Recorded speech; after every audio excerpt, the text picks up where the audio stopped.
বক্তা, যোদ্ধা, এদের সবার ক্ষেত্রে এই কথাটাই প্রযোজ্য। যদি বেশি প্রশংসা করা হয় তাহলেও এরা হারিয়ে যাবেন। প্রয়োজনের থেকে বেশি যদি নিন্দা করা হয় তখনও তারা নত হয়ে পড়বেন। তাহলে আপনি এদের রক্ষা করুন এবং নিজেদেরও। মনে রাখবেন একটা কথা, জেনে রাখুন কখন কোন নিন্দায় আপনি লজ্জিত হবেন না, আর কখন কোন প্রশংসার দ্বারা নিজের মধ্যে অহংবোধ জাগ্রত করবেন না। এই মন সুপ্রসন্ন হয়ে বলবে, রাধা রাধা। যদি আমি কোনো বনে যাই, কোনো নির্জন বনে, সেই বনের বিষয়ে, সেই পথের বিষয়ে, গাছপালার বিষয়ে, পশুপক্ষীর বিষয়ে আমার যদি কোনো জ্ঞান না থাকে, সেই বনের ক্ষুদ্র থেকে ক্ষুদ্রতর অংশের বিষয়ে যদি আমার কোনো জ্ঞান না থাকে, তাহলে হতেই পারে সেই বনে কোথাও আমি হারিয়ে যাব। হয়তো এমনভাবে হারিয়ে যাব কোনোদিনও বাইরেই বেরোতে পারবো না। তাই সেই বনের বিষয়ে জ্ঞান লাভ করা আবশ্যক। এটাই হলো শিক্ষা।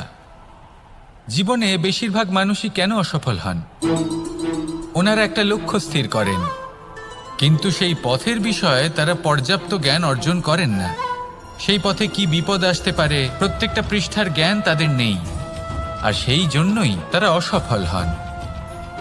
আপনি জীবনে যখনই কোনো লক্ষ্য স্থির করবেন, কোনো লক্ষ্য সাধন করবেন, পরিকল্পনার সাথে সেই পথে অগ্রসর হন।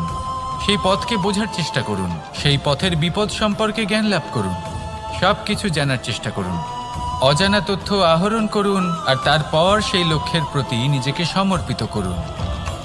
তবেই আপনি সাফল্য লাভ করবেন। আর এই মন প্রসন্ন হয়ে বলবে, রাধা রাধা। আপনি নিশ্চয়ই কখনো অনুভব করেছেন, যদি কোনো নির্মল ব্যক্তির কাছে গিয়ে বসেন তাহলে মনে নির্মল অনুভূতি হয়, এই মন শান্ত হয়ে যায়। সেইখানেই কোনো দুশ্চরিত্র মানুষের কাছে গিয়ে বসলে এই মন বিচলিত হয়ে যায়। কারণটা কি? কারণ যে ব্যক্তি নির্মল মনের, তিনি সবার মধ্যে নির্মলতা ছড়িয়ে দেন। আমাদের অন্তরে যা থাকে আমরা সেটাই সবার মধ্যে বিতরণ করি। যদি আপনি এই সংসারে শুভ বোধ ছড়িয়ে দিতে চান, তাহলে প্রথমে শুভ গ্রহণ করুন, তা অর্জন করুন।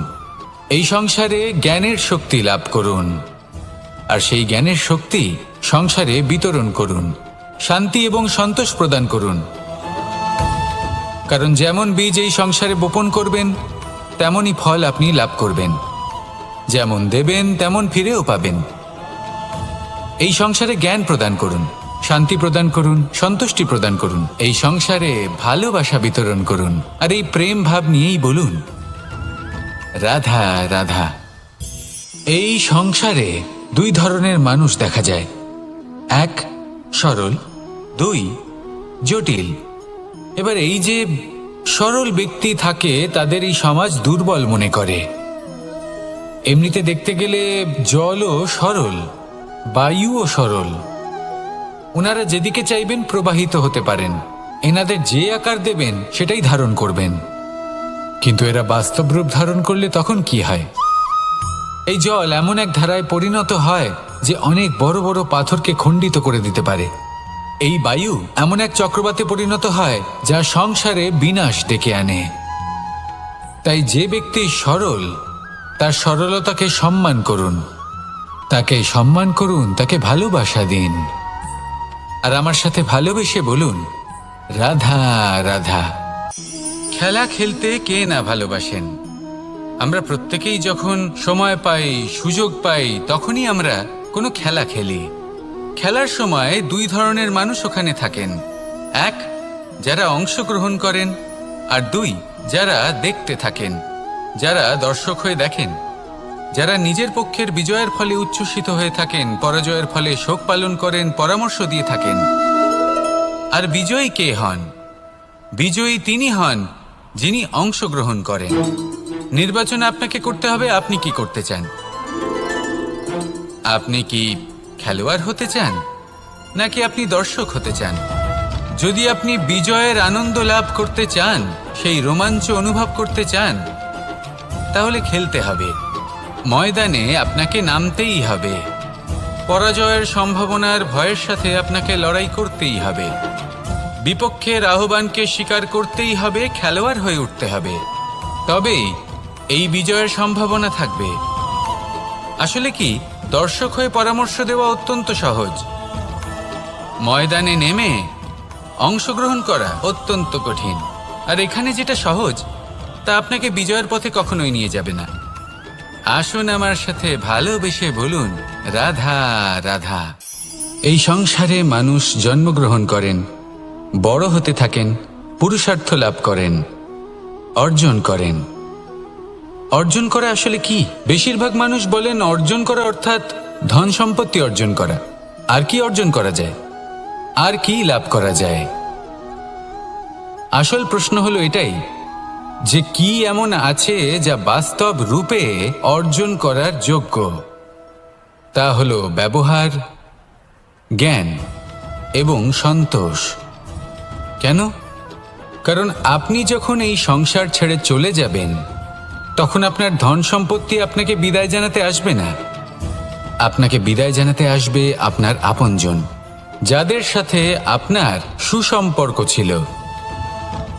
সমগ্র সংসারে সহস্র মানুষ ধন অর্জন করে থাকেন। শ্রেষ্ঠ মানুষ হলেন তিনি যিনি ব্যবহার, জ্ঞান এবং সন্তোষ অর্জন করে থাকেন, একে সকলের মধ্যে বিতরণ করেন। তাই এটাই করুন আর আমার সাথে ভালোবেসে বলুন, রাধা রাধা। এই সংসারের আরম্ভ থেকে এখনো পর্যন্ত এবং ভবিষ্যতেও একটা যুদ্ধ আছে যা হয়ে চলেছে, চলতেই থাকবে। পাপ এবং পুণ্যের মধ্যে যুদ্ধ, সত্য এবং অসত্যের মধ্যে যুদ্ধ। এই যুদ্ধ চলেই আসছে, আর এই যুদ্ধে যারা লড়েন তাদের আমরা সবসময় জয় জয়কার করি। আর যারা এই জয় জয়কার করেন তাদের প্রত্যেকের একটা বিশেষ গুরুত্ব থাকে। যখনই কোনো যোদ্ধা যুদ্ধক্ষেত্রে ক্লান্ত হয়ে পড়ে, শক্তিহীন হয়ে পড়ে, তখন এরা জয় জয়কার করে, শঙ্খ বাজাতে থাকে, সেই যোদ্ধাকে অনুপ্রেরিত করে, শক্তি এবং সাহসে ভরিয়ে তোলে। আর তখন সেই যোদ্ধা সেই যুদ্ধকে এগিয়ে নিয়ে যেতে পারে। যখন শ্রীরাম লঙ্কা যাত্রা করার জন্য সেতু তৈরি করছিলেন, তখন একটা ছোট্ট মিষ্টি কাঠবিড়ালি নিজের মুখে মাটির টুকরো বয়ে নিয়ে গিয়ে তার সাধ্যমতো তাকে সাহায্য করছিল। শ্রীরাম দেখলেন এবং বললেন যে ও তো সবার মনোবল বৃদ্ধি করছে, সবাইকে প্রেরিত করছে। ও বলল যে আমি এত ছোট হয়েও যদি এই কাজ করতে পারি, তাহলে আপনারা সবাই কেন পারবেন না? এটাই হলো সেই সকলের মাহাত্ম্য, যারা জয় জয়কার করেন, অনুপ্রেরিত করেন, সাহস যোগান। ওনারা সেই ব্যক্তি যারা একজন যোদ্ধার মধ্যে যুদ্ধকে জয় করার শক্তি প্রদান করেন। আসুন আমার সাথে ভালোবেসে বলুন, রাধা রাধা। সংসারে আমাদের জীবনে যখন কোনো সুখ বা দুঃখ আসে, তার জন্য আমরা কাউকে না কাউকে অবশ্যই দায়ী করে থাকি, তাই না? এই ব্যক্তি আমাদের সাথে এরকম কাজ করেছেন, তাই আমার সাথে এমন হলো। ওই ব্যক্তি যদি এমনটা না করতেন, তাহলে আজ আমি ওই স্থানে পৌঁছতে পারতাম। সবই আপনার দৃষ্টিভঙ্গির ওপর নির্ভরশীল। আর যদি আপনার দৃষ্টিভঙ্গি এমন হয়, তাহলে তা অনুচিত। সত্যি কথা বলতে এই সংসারে ভিন্ন ভিন্ন ধরনের মানুষ আছে। এটা আপনার ওপর নির্ভর করছে কিভাবে তাদের স্বাগত জানাবেন। একবার ভাবুন, আমি আমার দুটো হাত সামনে নিয়ে এলাম, দুটো মুঠো খুলে দিলাম। দুই প্রকারের মানুষ আসবেন, কিছু না কিছু দিয়ে যাবেন। এই মুঠো যদি আমি বন্ধ করে দিই, তাহলে না কেউ আমাকে কিছু দিতে পারবে, না আমার কিছু যাবে আসবে। নিশ্চয়ই বুঝতে পারছেন এই দুই ধরনের ব্যক্তি কারা এবং তারা কি দিয়ে যান। আমি যদি নিজের মুঠো খুলে দিই, তাহলে কিছু ভালো মানুষ আসবেন, আমাকে আনন্দ, সন্তুষ্টি, জ্ঞান প্রদান করে যাবেন, ভালো অভিজ্ঞতা দিয়ে যাবেন। কোনো খারাপ ব্যক্তি যদি আসেন, তাহলে তিনিও খারাপ অভিজ্ঞতা দেবেন, যার থেকে আমি শিক্ষা লাভ করব। এই সব কিছু আমি লাভ করতে পারি। মুঠো যদি বন্ধ করে রাখি, তাহলে আমি কিছুই পাবো না। দেখুন, এই সংসারে প্রত্যেকের জীবনে এইরকম। প্রত্যেকের জীবনে সবকিছুই আছে, ভালো খারাপ দুই মানুষই আছে। ভালো অভিজ্ঞতা আছে, খারাপ অভিজ্ঞতা আছে। নির্ভর করছে আপনার উপর যে আপনি কি করবেন, এনাদের স্বাগত কিভাবে জানাবেন, কার থেকে কি বুঝবেন, কি শিখতে পারবেন, আর কোন দৃষ্টিভঙ্গি নিয়ে অগ্রসর হবেন। এটাই নির্ধারণ করবে যে আপনার জীবন কেমন হবে। আসুন আমার সাথে ভালোবেসে বলুন, রাধা রাধা। এটা হলো একটা সাদা পাতা। এবার এতে আমি যাই লিখব সেটাই এর অস্তিত্ব হবে। এতে আমি প্রেমের কিছু কথা লিখে একে প্রেমপত্র বানিয়ে তুলতে পারি। মাতা পিতার জন্য একটা শুভ সংবাদ লিখতে পারি। শত্রুর বিষয়ে সতর্ক করব বলে সেনাকে একটা সংবাদ লিখতে পারি। দ্বারকাবাসীর জন্য কোনো সংবাদ পাঠাতে পারি। যাই লিখব এই পত্র সেটাই হয়ে উঠবে। সেই রকমই হলো আমাদের জীবন। আমরা যেমন কর্ম আমরা করব, আমাদের অস্তিত্ব এবং ব্যক্তিত্ব ঠিক তেমনই হয়ে উঠবে। যদি আপনি একটা অসাধারণ, উজ্জ্বল এবং সম্মানজনক জীবনযাপন করতে চান, তাহলে তার একটা রহস্য আপনাকে বলি। যেমন কথন হবে, কর্ম তেমন হবে। অর্থাৎ যতটুকু বলেছেন ততটুকুই করুন, আর যতটুকু করেছেন ততটুকুই বলুন। এই একটা নিয়ম যদি আপনারা পালন করেন, তাহলে এই সংসারের সমস্ত পণ্ডিত আপনাকে অবশ্যই সম্মান করবেন। তাহলে এটাই করুন আর আমার সাথে ভালোবেসে বলুন, রাধা রাধা। কখনো কোনো পাখিকে দেখেছেন? যখন সে প্রথমবার উড়তে চেষ্টা করে, সে বাসা থেকে মাটিতে পড়ে যায়, কিন্তু সে হার মানে না। চেষ্টা করতে থাকে, করতেই থাকে, ডানা ঝাপটাতে থাকে, আর তারপর সে উড়তে শেখে। গোল শালগ্রাম শিলাকে দেখুন, পর্বত থেকে খসে পড়ে, ধাক্কা খায়, জলের প্রবাহ দ্বারা ঘর্ষিত হয়, তারপরে তা শালগ্রামে পরিণত হয়। ভেবে দেখুন, যদি কোনো পাখি প্রথমবার উড়তে গিয়ে এটা ভাবে যে না না, যদি আমি পড়ে যাই তবে, আমার যদি আঘাত লাগে তবে, আর যদি ভয়ের কারণে সে শুরুই না করতে পারে, চেষ্টাই না করে, তাহলে কি সে উড়তে শিখবে? কখনোই নয়। এটাই আমাদের শিখতে হবে, প্রারম্ভ করতে হবে। তা অত্যন্ত গুরুত্বপূর্ণ। যখন আমরা কিছু শুরু করি তখন ভয় করে, কিন্তু যদি এটা না করেন, জীবনে কখনো সামনে এগোতেই পারবেন না। হতেই পারে প্রারম্ভ করার পরে আপনি পড়ে যাবেন, বারবার নিচে পড়ে যাবেন, কিন্তু যদি নিরন্তর চেষ্টা করতে থাকেন, তাহলে একদিন না একদিন আপনি অবশ্যই সফল হবেন। এই শুরু করাটাই সব থেকে বেশি কঠিন। এর দ্বারা ভয়ভীত হবেন না। আসুন আর আমার সাথে ভালোবেসে বলুন, রাধা রাধা। যদি আমি আমার চোখ বেঁধে কোনো একটা নির্দিষ্ট দিকে নিজের সমস্ত শক্তি প্রয়োগ করে ছুটে যাই, তাহলে কি হবে? আমি কোথাও ধাক্কা খেতে পারি, নিজের ক্ষতি করতে পারি, কোথাও পড়ে যেতে পারি, তাই না? অর্থাৎ এটা নিশ্চিত এই কাজ আমার করা উচিত নয়। কিন্তু আজকের দিনে প্রত্যেকটা মানুষ এই কাজই করছেন, তাই না? কোনো কাজ করার পূর্বে সেই কাজের বিষয়ে সম্পূর্ণ তথ্য কোথায় সংগ্রহ করছেন? শুধু এটুকু জানেন যে এই কাজটা করলে কত ধন অর্জন করবেন আর কত নাম হবে, আর ব্যাস সামনে এগিয়ে যান। এটা উচিত নয়। পূর্ণরূপে যে কোনো কাজ করার আগেই সেই কাজের বিশ্লেষণ করে নেওয়া উচিত, তা বুঝে নেওয়া উচিত, এবং সেই বিষয়ে অবশ্যই খেয়াল রাখা উচিত যে আপনার শরীর এবং আপনার মন এই কাজ করার জন্য কি প্রস্তুত রয়েছে। যদি তা না হয়, তাহলে প্রথমে নিজেকে শুধরে নিন, তারপরে সেই কাজ করুন। যদি এইভাবে জীবনে সামনে এগোন, তাহলে সাফল্যের সম্ভাবনা জীবনে অনেক বেশি বেড়ে যাবে। তাহলে এটাই করুন আর আমার সাথে ভালোবেসে বলুন, রাধা রাধা। এই সংসারের সব থেকে বড় যোদ্ধা কে?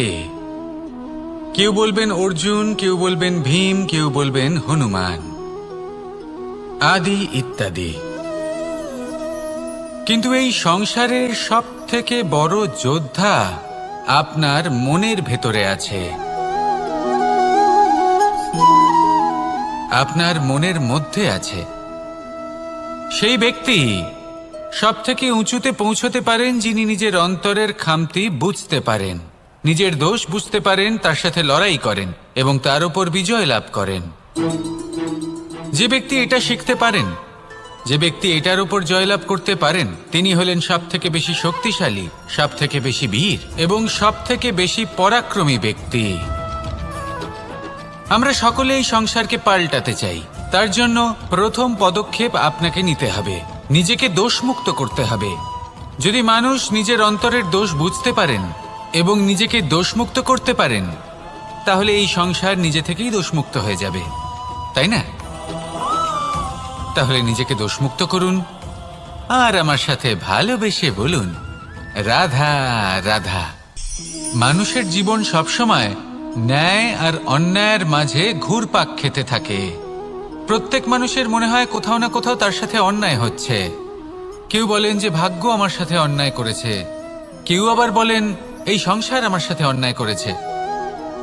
আর প্রত্যেকেই ন্যায় বিচার চাইতে বৈঠক দাবি করে বসেন। কখনো এই বিচার গৃহে যান, আবার কখনো ওই বিচার গৃহে। যদি সত্যি কথা বলি, এই সংসারের সব থেকে বড় বিচার গৃহ আপনার কাছেই রয়েছে, আপনার মন। আপনার মনই হলো সব থেকে বড় বিচার গৃহ। এ খুব ভালো করেই জানে কি শুদ্ধ আবার কি অশুদ্ধ। এর শুভ অশুভর জ্ঞান রয়েছে, এ সব জানে। দেখতে গেলে প্রত্যেকটা মানুষ যদি নিজের মনের কথা শোনেন, তাহলে তিনি ভালোভাবেই বুঝতে পারবেন তিনি কি উচিত করেছেন আর কি অনুচিত। দিনে একবার রাত্রের নিদ্রায় যাওয়ার পূর্বে নিজের সাথে বসুন, চোখ বন্ধ করুন আর বিচার করুন আজ আপনি কি উচিত করেছেন আর কি অনুচিত। আপনার মন সঠিক বিচার তখনই করে দেবে। আসুন আমার সাথে ভালোবেসে বলুন, রাধা রাধা। আপনি কখনো কোনো পাথরের বুক চিরে বয়ে চলা কোনো নদী দেখেছেন? পাথর নদীর সামনে নত হয়ে যায়, তাকে বাধা দিতে চেষ্টা করে কিন্তু কখনো বাধা দিতে পারে না। এই নদী হলো ততটাই শক্তিশালী, কিন্তু এর আরম্ভ কোথা থেকে হয়? দূরে কোথাও কোনো পর্বতের চূড়াতে এক বিন্দু জল ঝরে পড়ে আর তার সাথে হিম গলিয়ে দেয়। তারপর জলের শক্তি বৃদ্ধি পায়, তারপর অনেক বিপদের সম্মুখীন হয় আর অনেক ধরনের বাধা সে অতিক্রম করে। তার শক্তির এতটাই বৃদ্ধি হয় যে তাকে বাধা দেওয়া একেবারেই অসম্ভব ব্যাপার হয়ে যায়। দেখুন, নদী তো মহান বটেই, কিন্তু তাকে মহান করে তুলেছে কে? সেই সকল বিপদ যার থেকে ও কখনো পালায়নি। সেইভাবেই আমাদেরও বিপদ থেকে পালিয়ে গেলে হবে না, তার সম্মুখীন হতে হবে সাহসের সাথে, পূর্ণ শক্তি প্রয়োগ করে।